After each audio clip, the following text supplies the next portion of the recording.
ચાલો, બે સદીશોનો અદિશ ગુણાકાર એના બે સૂત્ર. એમાં આપણે બે ગુણધર્મ જોયા હતા. આખે આખી થિયરી બરાબર લખવી, આખે આખા બધા જ ગુણધર્મ અને બધી જ થિયરી બરાબર લખવી. સદીશ આખે આખો ટોપિક જ તમારે વ્યવસ્થિત એક નોટમાં લખી નાખવાનો, કારણ કે 11-12માં બંને વર્ષમાં બહુ કામ લાગશે. ચાલો, એમાં બે ગુણધર્મ જોયા હતા, ક્રમનો નિયમ અને વિભાજનનો નિયમ. હવે ત્રીજો ગુણધર્મ. ચાલો, જો બંને સદીશો એકબીજાને સમાંતર હોય ને, જો સદીશ A અને સદીશ B એકબીજાને સમાંતર હોય તો બંને વચ્ચેનો કોણ કેટલો? થીટા બરાબર 0. બરાબર, તો એનો અદિશ ગુણાકાર કેટલો મળે? મેક્સિમમ. A ડોટ B બરાબર શું? AB cos 0. cos 0 is equal two કેટલા? 1. તો A ડોટ B, કારણ કે cos 0 ઇઝ ઇક્વલ ટુ 1 અને cos વિધેયનું આ મેક્સિમમ વેલ્યુ કહેવાય, કારણ કે cos અને sin ની રેન્જ આપણને ખબર છે -1 થી +1, એટલે મેક્સિમમ વેલ્યુ ને. બરાબર, આના પરથી એવું માલુમ પડે કે જો બંને સદીશો એક જ દિશામાં હોય તો અસર પરિણામી સદીશ મોટો હોય. દાખલા તરીકે ધારો કે પાર્કમાં રોલર, આ જમીન, બરાબર, તો એ ખેંચવાનું, ચાલો બરાબર, ખેંચવાનો અસળિયો. હવે દેખીતી વાત છે કે ખેંચનાર વ્યક્તિ એને, કારણ કે ખેંચનાર વ્યક્તિ એની હાઈટ તો વધારે હશે, એટલે ધારો કે આ ખેંચનાર વ્યક્તિ છે,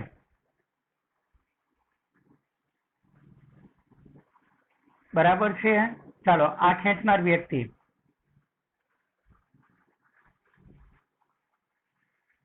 એ આ બાજુ ખેંચે છે, એટલે ખેંચનાર વ્યક્તિ,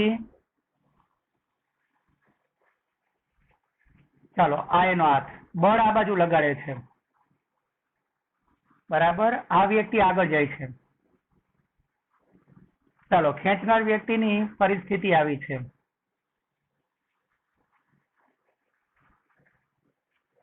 હવે આપણને ખબર છે કે બળ આ દિશામાં, પણ સ્થાનાંતર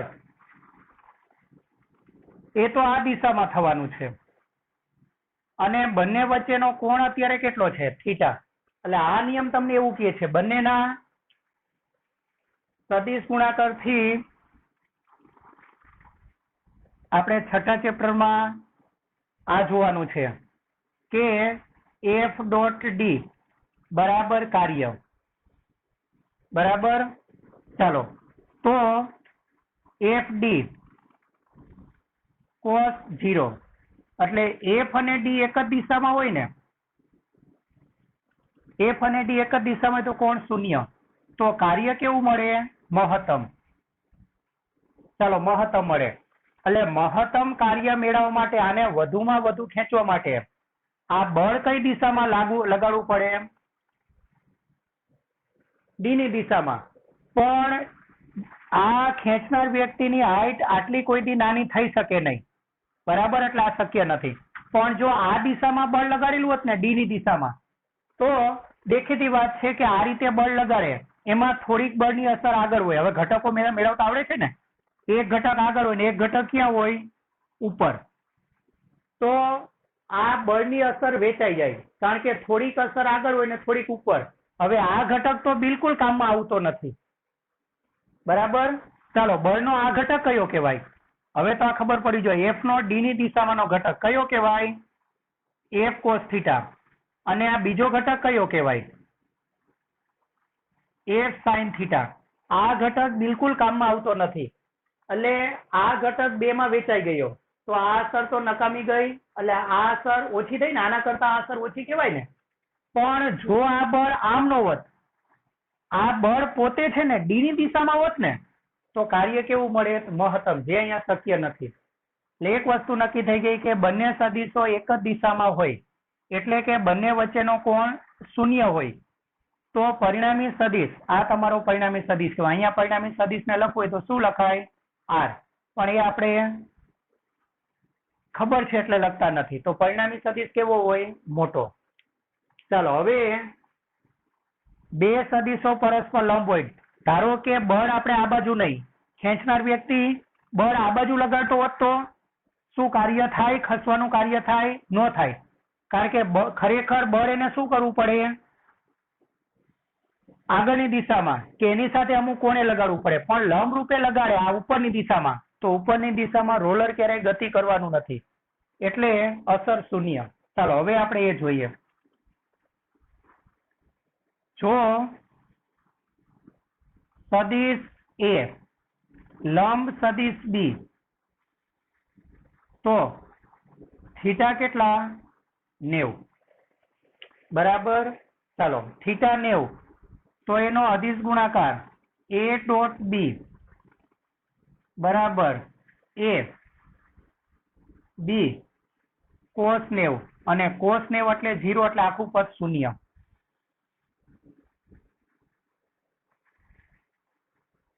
શૂન્ય ને, એટલે ખેંચનાર વ્યક્તિ અહીંયાથી નહીં પણ આ બાજુથી બળ લગાડે તો એ ગમે તેટલું બળ લગાડે ને, બરાબર, પણ એ બળ સ્થાનાંતરને કેવું થવાનું? લંબ. એટલે કોઈ કાર્ય થાત નહીં. કાર્ય કેટલું હોત? શૂન્ય. ચાલો આટલું ધ્યાન રાખવાનું. બરાબર. એટલે આપણે સમજી શકીએ કે અત્યારે બળની અસર, કાર્ય તો થાય છે પણ કાર્યમાં આની અસર કંઈક ઓછી હોય. હવે એ બળ જો સ્થાનાંતરની દિશામાં જ હોત ને, દાખલા તરીકે ધારો કે આ સ્થાનાંતર, તો સ્થાનાંતરની દિશામાં જ બળ લાગતું હોત ને, તો કાર્યમાં બળની અસર કેવી હોત? મેક્સિમમ હોત કે નહીં? ચાલો, પણ જો એ બળ સ્થાનાંતર સાથે અમુક કોણે લાગતું હોત, 90 સિવાયના કોણે, તો અસર આના કરતા ઓછી હોત. અને એ બળ જો સ્થાનાંતરને લંબ રૂપે લાગતું હોત બળ, બરાબર, તો અસર કેટલી હોત? શૂન્ય. એટલે કે કોઈ કાર્ય થાય જ નહીં.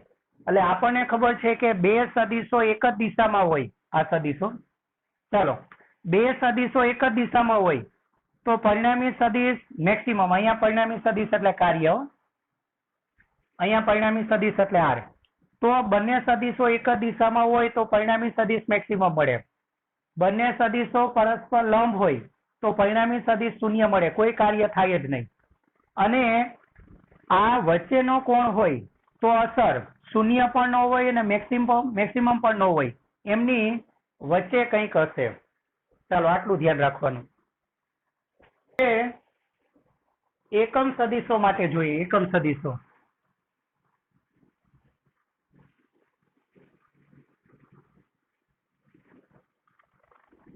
ચાલો એકમ સદિશો માટે યાદ રાખજો. એકમ સદિશો માટે ચાલો એકમ સદિશ તો આપણને આવડે છે. એક અક્ષની દિશામાંનો એકમ સદિશ કયો? આઈ કેપ. વાય અક્ષની દિશામાંનો એકમ સદિશ કયો? જે કેપ. અને ઝેડ અક્ષની દિશામાંનો એકમ સદિશ કે કેપ. આ ઉગમ બિંદુ યામ પદ્ધતિઓ ત્રણેય પરસ્પર લંબ હોય તેવા. ચાલો, ત્રણે ત્રણ યામ પરસ્પર લંબ હશે. દાખલા તરીકે આપણા ઘરમાં કોઈ પણ રૂમ, એનું કોઈ પણ કોર્નર, એ કોર્નરમાં ત્રણેય સપાટી જેવી રીતે મળે એવી રીતે આ ત્રણેય અક્ષ પરસ્પર લંબ હોય. ચાલો હવે એકમ સદિશો માટે, ચાલો હું પેલા શું કરું? એક સરખા એકમ સદિશ માટે લઉં. એક સરખા એકમ સદિશ માટે ચાલો સદિશ a ડોટ બી. હવે તમારે અદિશ ગુણાકાર એકમ સદિશો માટે લેવાનો. I cap dot I cap. પેલા સરખા એકમ સદિશ માટે લઉં. I cap dot I cap. ચાલો, તમારો નિયમ શું કહે છે? પેલા સદિશનું મૂલ્ય ગુણ્યા બીજા સદિશનું મૂલ્ય. ચાલો, એકમ સદિશનું મૂલ્ય કેટલું હોય? 1. એટલે તો એને એકમ સદિશ કહેવાય. એટલે આનું મૂલ્ય 1 ગુણ્યા આનું મૂલ્ય 1. યાદ રાખજો. આનું મૂલ્ય 1 ઇન્ટુ બંને વચ્ચેનો જે ખૂણો હોય ને એનું કોસ વિધેય એટલે કોસ, ચાલો કોસ x અક્ષ બે x અક્ષ વચ્ચેનો ખૂણો કેટલો હોય? 0 થાય આટલું. ચાલો તો 1 ઇન્ટુ 1 અને કોસ 0 એટલે પણ 1 તો 1. તો બે સરખા એકમ સદિશોનો અદિશ ગુણાકાર કેટલો મળે? 1. અને આમાં મેં આ કેમ કર્યું ખબર છે ને? હું તમને નીચે લખી દઉં. આઈ કેપ એનું મૂલ્ય, જે કેપ નું મૂલ્ય અને કે કેપ નું મૂલ્ય કેટલું હોય? 1. એટલે તો એને એકમ સદિશ કહેવાય. ચાલો આવી જ રીતે શું સાબિત કરી શકાય? J cap dot J cap is equal to 1, K cap dot K cap is equal to 1. એટલે ચાલો આમ આપણે શું સાબિત કરી શકીએ? I cap dot I cap is equal to જેવી રીતે 1 થયું, ચાલો જેવી રીતે 1 થયું બરાબર. આ ભાગને થોડોક આના કરતા અલગ જ રાખજો. આ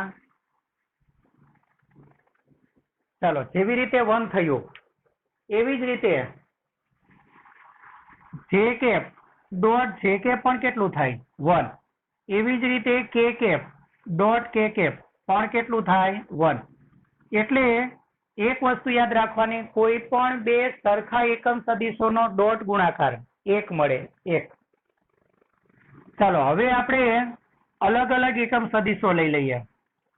આઈ કેપ ડોટ જે કેપ. ચાલો પેલા સદિશ તરીકે આઈ કેપ, બીજા સદિશ તરીકે જે કેપ. હવે સૂત્ર શું છે?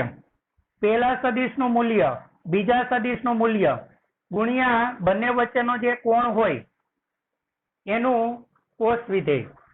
ચાલો પેલા સદિશનું મૂલ્ય એટલે 1 ઇન્ટુ બીજા સદિશનું મૂલ્ય એટલે 1. અને આઈ એટલે કઈ અક્ષ? x અક્ષ, અહીંયા છે લખેલું. અને જે એટલે કઈ? y અક્ષ. બંને વચ્ચેનો કોણ કેટલો? 90. એટલે પેલા સદિશનું મૂલ્ય ગુણ્યા બીજા સદિશનું મૂલ્ય ગુણ્યા બંને વચ્ચેનો જે કોણ છે 90 એનું કોસ વિધેય. ચાલો કોસ 90 એટલે કેટલા? 0. એટલે આ તમારું પદ થાય 1 1 0 તો 0. તો એક વસ્તુ નક્કી થઈ ગઈ કે બે અલગ અલગ એકમ સદિશોનો ડોટ ગુણાકાર 0 આવે. બે અલગ અલગ એકમ સદિશો સરખા એકમ સદિશોનો ડોટ ગુણાકાર કેટલો આવે? 1. એવી જ રીતે બે અલગ અલગ એકમ સદિશો હોય ને, અને આમાં ક્રમનો નિયમનું પાલન થાય હો. આઈ ડોટ જે કે જે ડોટ આઈ એક જ કહેવાય 0. ચાલો આમ અલગ અલગ એકમ સદિશો I cap dot J cap, ચાલો ઇઝ ઇક્વલ ટુ જે અને કે નો ગુણાકાર. અને બાકી કયું રહ્યું? કે અને આઈ. અને આઈ ને કે કરો તો બી એક જ કહેવાય. એનો ડોટ ગુણાકાર કેટલો? 0. એટલે બે સરખા એકમ સદિશોનો ડોટ ગુણાકાર, બે સરખા એકમ સદિશોનો ડોટ ગુણાકાર 1 હોય. જ્યારે બે અલગ અલગ એકમ સદિશોનો ડોટ ગુણાકાર હંમેશા 0 હોય. ખૂબ જ અગત્યનું પરિણામ યાદ રાખજો. ચાલો બરાબર. આ 5 ગુણધર્મ છે. હજુ આપણે આમાં 2 જોવાના. ચાલો આપણે અદિશ ગુણાકારના ગુણધર્મમાં 5 ગુણધર્મ જોયા હતા. હવે છઠ્ઠો ગુણધર્મ, બે સદિશોના ઘટકો આપેલા હોય. આ આગળ જતા બહુ કામ લાગશે. બે સદિશોના ઘટકો આપેલ હોય પણ એમની વચ્ચેનો ખૂણો ન હોય. અને આમાં તો શું જોઈએ? આ સૂત્રમાં બંને વચ્ચેનો કોણ અને બંનેના મૂલ્ય હોવા જોઈએ. ચાલો બે સદિશોના ઘટકો આપેલ હોય ત્યારે તેમનો અદિશ ગુણાકાર મેળવવો. ત્યારે તેમનો અદિશ ગુણાકાર.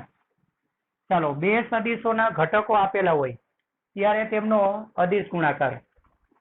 આપણે બે સદિશ લઈ લેશું. ધારો કે સદિશ એ એના શું આપેલા હોય? ઘટકો. ચાલો આના ઘટકોને કેવી રીતે લખાય? હવે તો આ કમ્પ્લીટલી આવડી ગયેલું હોવું જોઈએ. A X I cap plus A Y J cap plus A Z K cap. ચાલો અને બીજો સદિશ લઈ લેશું તથા સદિશ બી આપેલો છે. ચાલો બી એક્સ આઈ કેપ પ્લસ બીજો ઘટક કયો? બી વાય જે કેપ પ્લસ ત્રીજો ઘટક બી જેડ કે કેપ. ચાલો હવે આપણે એનો શું લેવાનો છે? અદિશ ગુણાકાર. A dot B. તો એનો અદિશ ગુણાકાર કેવી રીતે મળે? જો બહુ અગત્યનું સૂત્ર આવે છે. A dot B. ચાલો તો આપણે શું કરવાનું? બંનેના ઘટકો લખી દેવાના અને વચ્ચે જે ચિહ્ન છે તે રાખવાનું. ચાલો બંનેના ઘટકો લખી દો. સદિશ એના ઘટકો કયા? A X I cap plus A Y J cap plus A Z K cap. ચાલો બી ના ઘટકો કયા?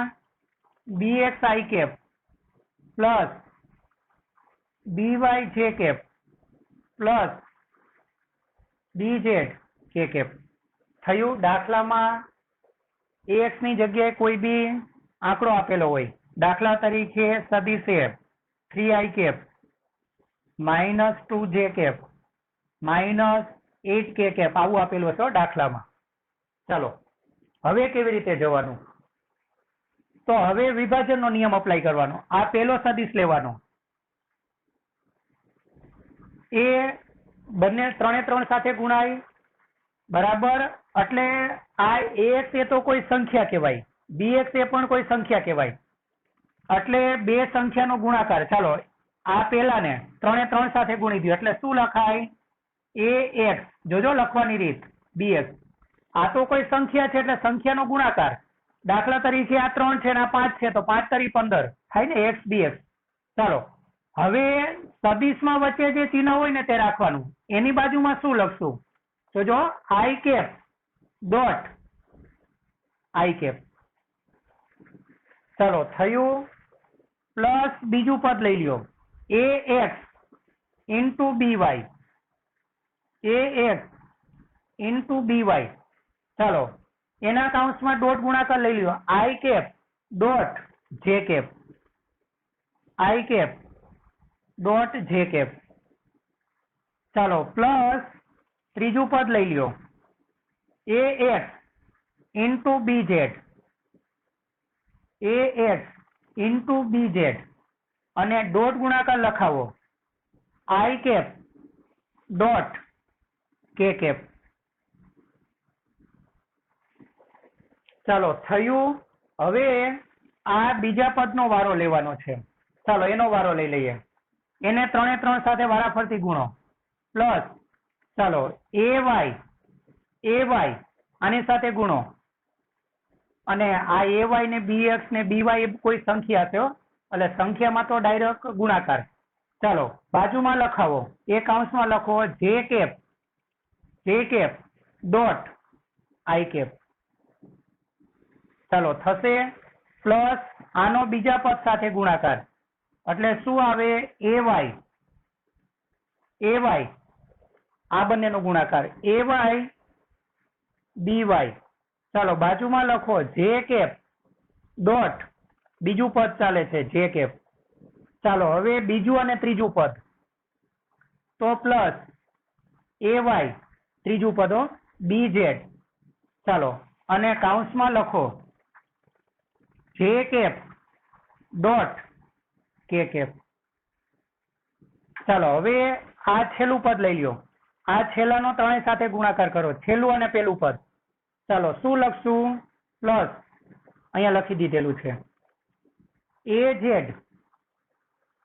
જેડ ઇન્ટુ બીએક્સ અને કાઉન્સમાં લખો K cap dot I cap. ચાલો પ્લસ છેલ્લું ત્રીજું અને બીજું, એ જેડ બીજું પદ બી વાય ચાલો બ્રેકેટમાં લખો K cap dot J cap, ચાલો પ્લસ છેલ્લું અને છેલ્લું એટલે એ ઝેડ બી ઝેડ અને બ્રેકેટમાં લખો K cap dot K cap. ચાલો હવે શું થાય જુઓ. હવે આપણને એક વસ્તુ ખબર છે કે સરખા એકમ સદિશોનો ડોટ ગુણાકાર કેટલો? 1. યાદ રાખજો. I cap dot I cap 1 એટલે ax ઇન્ટુ bx ઇન્ટુ 1, એક પછી એક લેતા જઈએ. ચાલો એટલે ax into bx into I cap dot I cap એટલે 1 એટલે તમારું પેલું પદ આવે. ચાલો પેલું પદ કયું આવશે? ax into bx.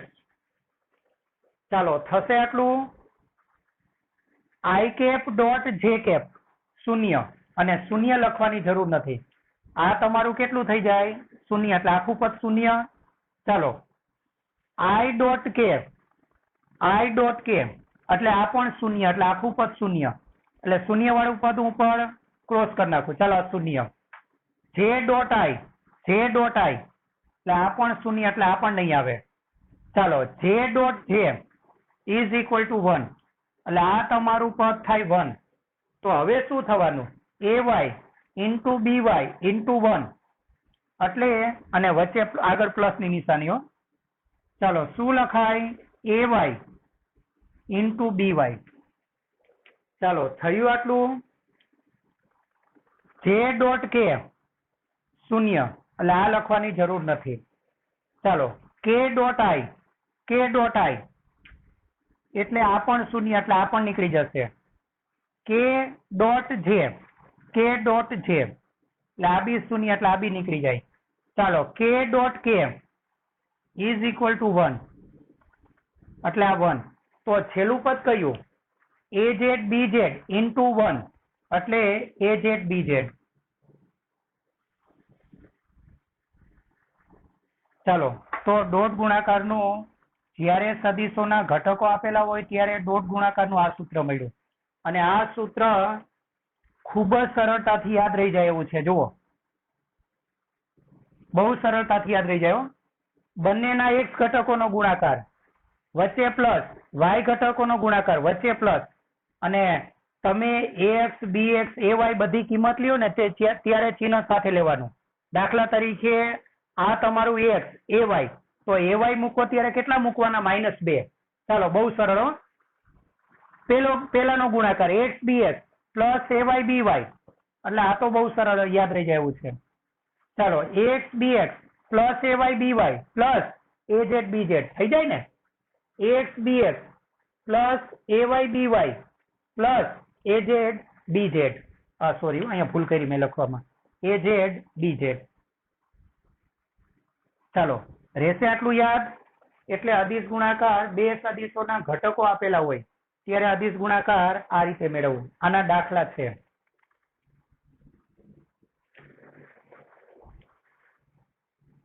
સાતમો ગુણધર્મ લઈ લઈએ. ચાલો બે સદિશોના ઘટકો આપેલા હોય.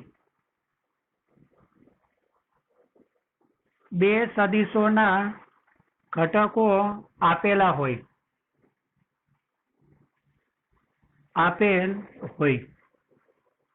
ત્યારે એટલે આવી રીતે બે સદિશોના ઘટકો આપેલા હોય ત્યારે તેમની વચ્ચેનો કોણ શોધવાનું. ત્યારે તેમની વચ્ચેનો ખૂણો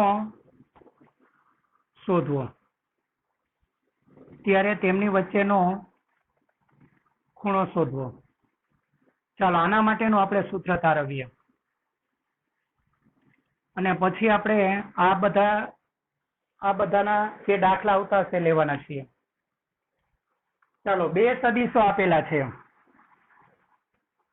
જો બે સદિશોના ઘટકો એટલે સદિશ A ax i cap plus ay j cap plus az k cap અને બી સદિશ આપેલું છે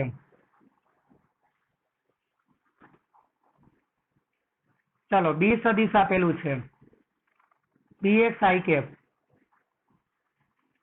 by j કેપ અને bz k કેપ. તો અદિશ ગુણાકારનું સૂત્ર લખી દો. a ડોટ બી ચાલો ઘટકો આપ્યા હોય, ઘટકો આપેલા હોય ત્યારે એનું સૂત્ર કયું છે? a ડોટ બી મેળવવાનું સૂત્ર કયું છે ખબર છે ને? આનો ગુણાકાર એટલે ax bx પ્લસ આનો ગુણાકાર ay by પ્લસ આનો ગુણાકાર az bz. પણ તમારે ખૂણો શોધવાનો છે એટલે ડાબી બાજુ છે ને આ સૂત્ર લખી દો. ચાલો, પરંતુ સદિશ એ ડોટ સદિશ બી બરાબર એ બી કોસ થીટા. ચાલો અહીંયા લખી દો. માટે એ ડોટ બી ની જગ્યાએ શું લખશું? A B cos theta is equal to ax bx. ચાલો બીજો ઘટક કયો? ay by અને ત્રીજો ઘટક az bz. ખૂણો શોધવાનો એટલે કોને સૂત્રનો કરતા બનાવો? Cos theta. ચાલો, માટે કોસ થીટા બરાબર ax bx ay by અને az bz. અને નીચે શું જવાનું? a અને b. ચાલો, એ શું છે? એ સદિશ એનું મૂલ્ય. તો ઘટકો આપ્યા હોય તો મૂલ્ય કેવી રીતે શોધાય? યાદ કરો, આ a અને b નીચે જશે હો. ચાલો, એ નીચે જાય ને તો આનું મૂલ્ય કેવી રીતે શોધાય? એ એટલે શું? સદિશ એનું મૂલ્ય. તો એક સ્ટેપ ઓછું લખી નાખું. ખરેખર નીચે શું જાય? a ડોટ બી જાય ને નીચે. પછી આપણે શું કરવાનું? સદિશ એનું મૂલ્ય. ચાલો, સદિશ એનું મૂલ્ય શોધવાનું સૂત્ર કયું? જે ત્રણેય ઘટકો છે ને એના વર્ગોનો સરવાળો એટલે ax square plus ay square plus az square into B નું મૂલ્ય. બી નું મૂલ્ય કેવી રીતે મળે? તો bx સ્ક્વેર કાઉન્સ કરો તોય વાંધો નહીં, ડાયરેક્ટ સ્ક્વેર કરી નાખો તો ચાલે હો. bx સ્ક્વેર અને કાઉન્સ કરો તો આખાનો નહીં, વ્યક્તિગત એક એકનો. bx square plus by square plus bz square. ચાલો, આ તમારું સૂત્ર બરાબર. એટલે બે સદિશોના ઘટકો આપેલા હોય, ઘટક જ છે જો આમાં ax bx ay બધા ઘટક જ છે. તો બંને સદિશ વચ્ચેનો કોણ a અને b વચ્ચેનો કોણ આ સૂત્રથી મળે. ચાલો, બે સદિશોના અદિશ ગુણાકારના આ 7 ગુણધર્મ યાદ રાખવાના છે. આપણે ચેપ્ટર 4 સમતલમાં ગતિ એમાં આપણે સદિશ ટોપિક એમાં 10મો પોઈન્ટ બે સદિશોનો અદિશ ગુણાકાર એમાં આપણે લગભગ 7 ગુણધર્મ જોયા હતા બરાબર. હવે એ ગુણધર્મમાંથી જે સૂત્ર આવે છે બે સદિશોનો અદિશ ગુણાકાર એ જરૂરી સૂત્ર મેં અહીંયા લખી દીધેલા છે. ચાલો, પેલું જરૂરી સૂત્રમાં પેલું બે સદિશોનો અદિશ ગુણાકાર એટલે સદિશ એ ડોટ સદિશ બી. તો આનું સૂત્ર છે આપણને ખબર છે, પહેલા સદિશનું મૂલ્ય ગુણ્યા બીજા સદિશનું મૂલ્ય ગુણ્યા બંને વચ્ચેનો જે કોણ હોય એનું કોસ વિધેય એટલે a ડોટ બી નું સૂત્ર આવે a બી કોસ થીટા. હવે આ સૂત્ર બીજી રીતે પણ વ્યાખ્યાયિત થાય. a ડોટ બી તો બે માંથી એક સદિશનું મૂલ્ય અને બીજા સદિશનો, તમે જે એકનું મૂલ્ય લીધું હોય બીજા સદિશનો એના પરનો પ્રક્ષેપ. અને આપણને ખબર છે કે ધારો કે તમે અહીંયા એનું મૂલ્ય લીધું તો પ્રક્ષેપ કોનો લેવાનો? બી નો. એટલે કયો કહેવાય? બી કોસ થીટા બરાબર. એટલે આ તમારું એનું મૂલ્ય અને બી નો પ્રક્ષેપ એટલે બી કોસ થીટા, તો એ બી કોસ થીટા એટલે આ ઉપરનું સૂત્ર. ચાલો, અદિશ ગુણાકાર એના બે સૂત્ર. હવે જો બે સદિશો સમાંતર હોય તો કોણ શૂન્ય. તો એનો અદિશ ગુણાકાર a ડોટ બી બરાબર a B cos 0 cos 0 is equal to 1. તો અદિશ ગુણાકારનું મૂલ્ય મહત્તમ મળે. એટલે બે સદિશોના અદિશ ગુણાકારનું મૂલ્ય મહત્તમ ક્યારે મળે? જ્યારે તેમની વચ્ચેનો કોણ કેટલો હોય? શૂન્ય હોય ત્યારે. ચાલો, જો બે સદિશો પરસ્પર લંબ હોય એટલે કે તેમની વચ્ચેનો કોણ શૂન્ય હોય, બરાબર, તો તેમનો અદિશ ગુણાકાર હંમેશા શૂન્ય થાય.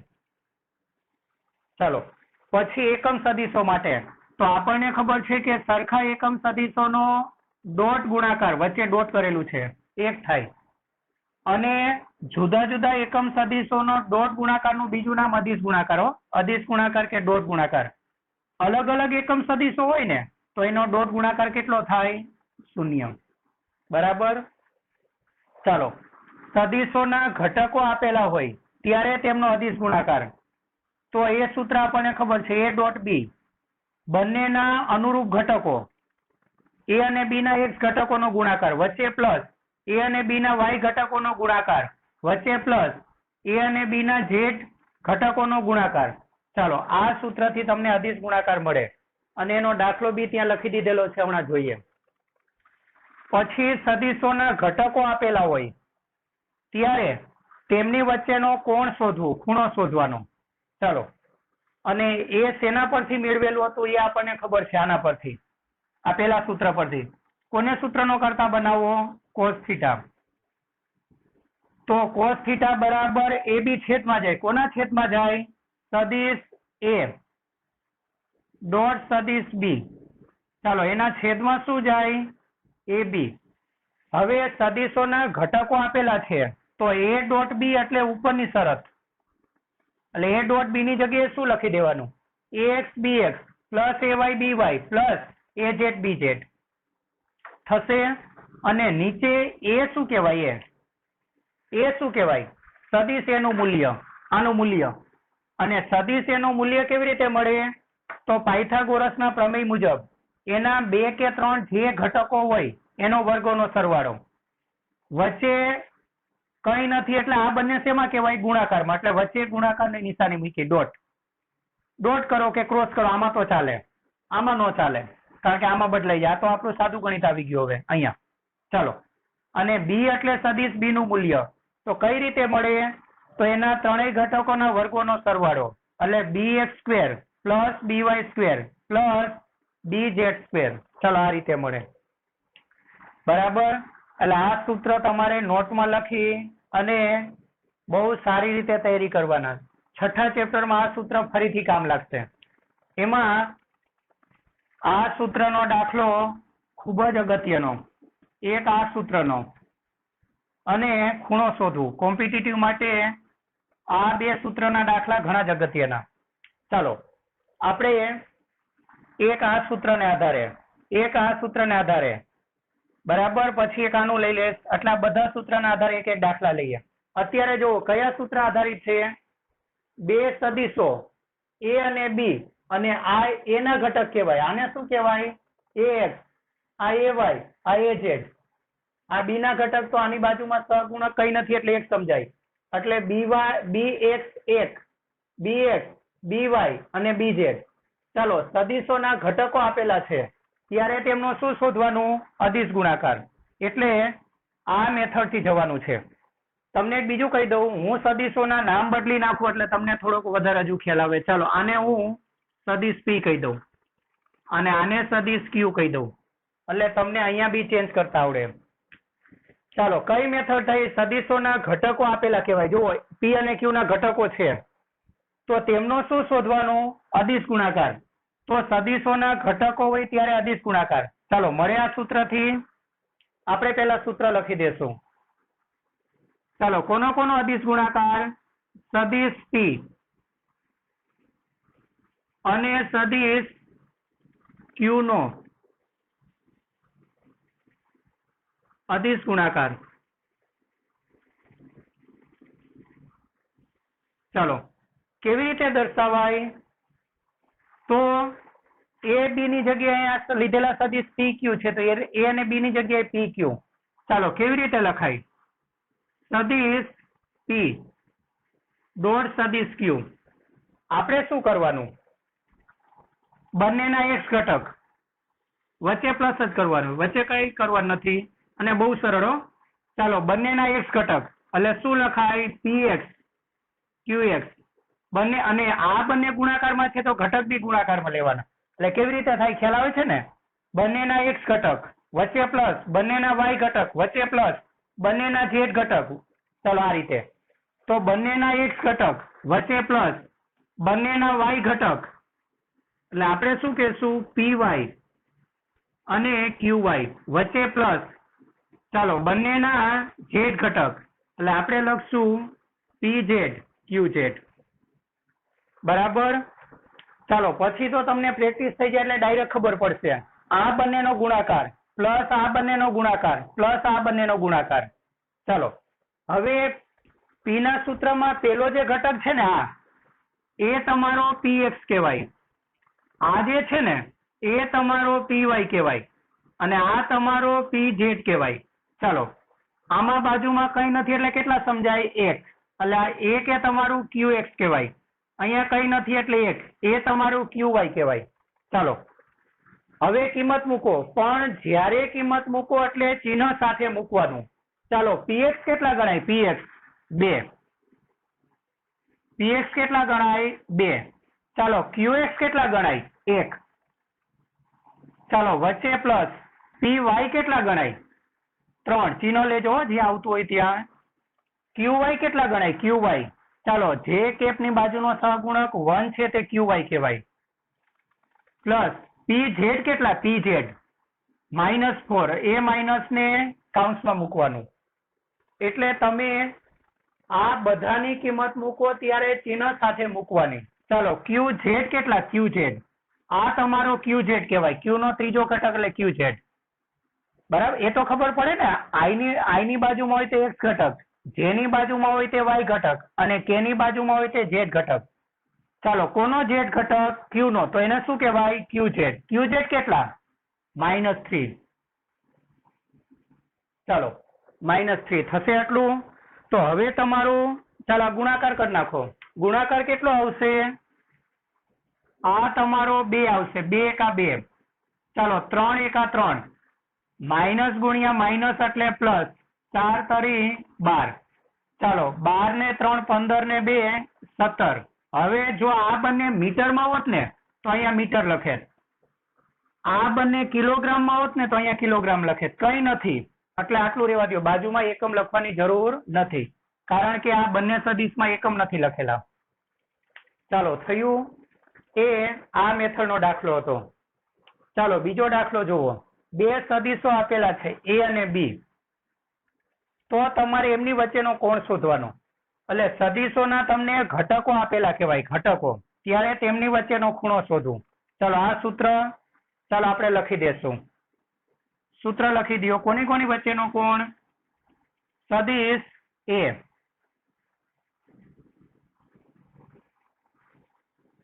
અને સદિશ B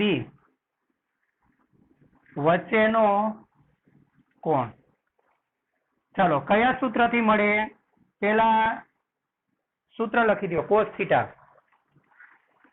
ચાલો A અને B ના ઘટક સૂત્ર તો આવડે છે ને? ઉપર A.B એટલે A.B એટલે આ સૂત્ર લખવાનું. ચાલો ઉપર શું લખશું? હવે તો સૂત્ર મોઢે થઈ ગયેલા હોવા જોઈએ. AX BX. ચાલો plus AY BY plus AZ BZ અને નીચે શું કરવાનું? A ના ઘટક. ચાલો એનું મૂલ્ય લેવા માટે શું કરવાનું? એના ત્રણેય ઘટકોના વર્ગોનો સરવાળો. ચાલો AX² plus AY² plus AZ². અહીંયા સપોઝ તમને C અને D આપેલું હોત તો આ CX DX આવી રીતે લખાત. અહીંયા બધે એની જગ્યાએ C લખાત. ચાલો ડોટ. કોના ઘટક લેવાના? કોનું મૂલ્ય લેવાનું છે? ઉપર A.B એટલે આ સૂત્રથી, નીચે A એટલે સદિશ A નું મૂલ્ય ઇન્ટુ B એટલે B નું મૂલ્ય. મૂલ્ય આ રીતે મળે ને, ત્રણેય ઘટકોના વર્ગોનો સરવાળા પરથી મળે. ચાલો B નું મૂલ્ય એટલે BX² plus BY² plus BZ². જો તમને આ સૂત્ર ડાયરેક્ટ યાદ ન રહેશે તો આ યાદ રાખવાનું અને આના પરથી પછી આ મેળવવાનું. આ સૂત્ર એ આપણા મૂળ સૂત્ર પરથી મેળવેલું છે, આને સૂત્રનો કરતા બનાવીને. ચાલો કિંમત મૂકો. AX આ તમારું શું કહેવાય? ax. ચાલો આ તમારું શું કહેવાય ચિહ્ન સાથેનો ay. આ તમારું શું કહેવાય az. એવી જ રીતે bx, by અને bj. ચાલો ax કેટલા? તો જો કિંમત મૂકવામાં ભૂલ ન કરતા, અને આ બધા સૂત્રમાં જ્યારે કોઈની બી કિંમત મૂકો ત્યારે ચિહ્ન સાથે લેવાની. ચાલો ax કેટલા? -2. bx કેટલા? એટલે આ તો તરત યાદ રહી જવું છે, આનો ગુણાકાર પ્લસ આનો ગુણાકાર પ્લસ આનો ગુણાકાર, પણ ચિહ્ન સાથેનો. ચાલો -2. bx કેટલા? 2. ચાલો વચ્ચે પ્લસ ay કેટલા? ay 2 ઇન્ટુ by કેટલા? 4. પ્લસ હોય એટલે ચિહ્ન લખવાની જરૂર નથી, બાકી માઇનસ હોય તો કાઉન્સમાં લખજો. ચાલો પ્લસ az કેટલા? -4. bz કેટલા? bz -2. ચાલો આમાં શું થશે? અંડરરૂટ એના ત્રણેય ઘટકોના વર્ગોનો સરવાળો. એના જે ત્રણેય ઘટક છે એના વર્ગોનો સરવાળો ઇન્ટુ, પેલા એ લખી દઈએ, ચાલો ને પૂરું કરી દઈએ. એનો પેલો ઘટક કેટલો? -2. બીજો ઘટક કેટલો? +2. ત્રીજો ઘટક કેટલો? -4. અને એવી જ રીતે બી ના ત્રણેય ઘટકોના વર્ગોનો સરવાળો.